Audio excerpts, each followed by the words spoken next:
Conan the Barbarian number 4 from Titan Comics, published November of 2023.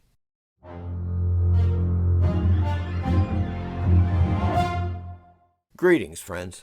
Today we're looking at the last issue of the 4-part series, Conan the Barbarian, published by Titan Comics. This issue is written by Jim Zub, with cover art by Roberto de la Torre, and all interior art by de la Torre as well.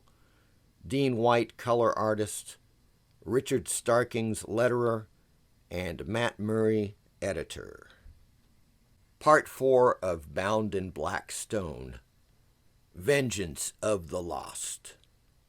This is not giving up anything if you've read issue number 3, which you should have by now. We find Conan plummeting into the darkness, as it says here, in the dark depths of the emerald-choked waters, where countless men have shed their final breath.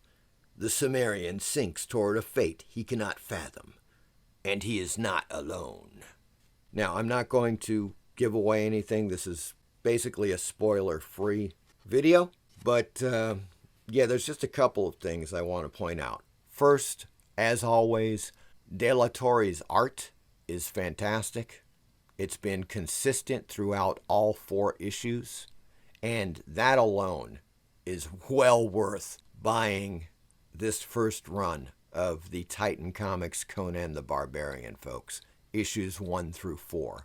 And I highly recommend getting the de la Torre covers because they are fantastic. Now, as you can see here, I ended up buying the black and white Virgin cover for number 4 and the normal de la Torre cover in color. Love this 2-page spread from de la Torre. Just beautiful. The only issue I have with the 4th and final issue is this. When you get to the end of a series, such as this with issue number 4, for me, the idea is that everything has built up in the previous issues, and you're getting ready to witness everything unleashed and brought to a resolution in the final chapter. Unfortunately, in this final issue, you start off with Conan plummeting into the murky depths. And then suddenly, there's 8 pages of exposition, which just completely cuts into any kind of suspense or drama that you had leading off from issue number 3 and going into issue number 4. It's kind of like, yes, okay, this is happening. Now let's go back and explain some stuff for 8 pages. That was very disappointing. Even though, of course, the art, as I said, is fantastic. And the 2-page spread happens within that exposition. And so after the exposition, it goes on to the climax, which seems rather rushed. And it just ends. There you go, folks. I thought that issue number 4 could have been much better as far as plot leading to the dramatic conclusion. It should have just been kind of like a roller coaster ride all the way through to the end, and it was not. So in the back, this is once again not giving away anything. There is an article by Jeffrey Shanks, Robert E. Howard, and His Ages Undreamed Of, which is very cool. And then, of course, chainmail, comments from the readers. And then we see the covers gallery for issue number 4, the de la Torre cover, cover A, which I also have. I love the colors on it. I also love the black and white.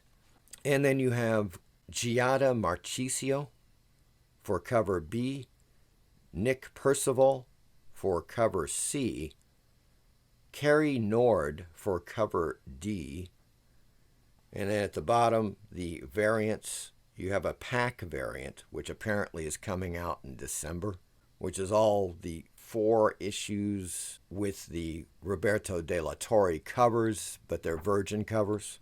And then you have the Virgin black and white cover. And that concludes the story, Bound in Black Stone. Now for issue number 5, they are switching up the interior artists. I believe it's Doug Braithwaite who takes over from De La Torre. And I know that De La Torre is going to do a few covers for the next series, which is issues 5 through 8. Then apparently De La Torre is coming back for issues 9 through 12 and a new story arc. For part 4, I just have to say that it's a little bit of a mixed bag. Once again, De La Torre's art is fantastic.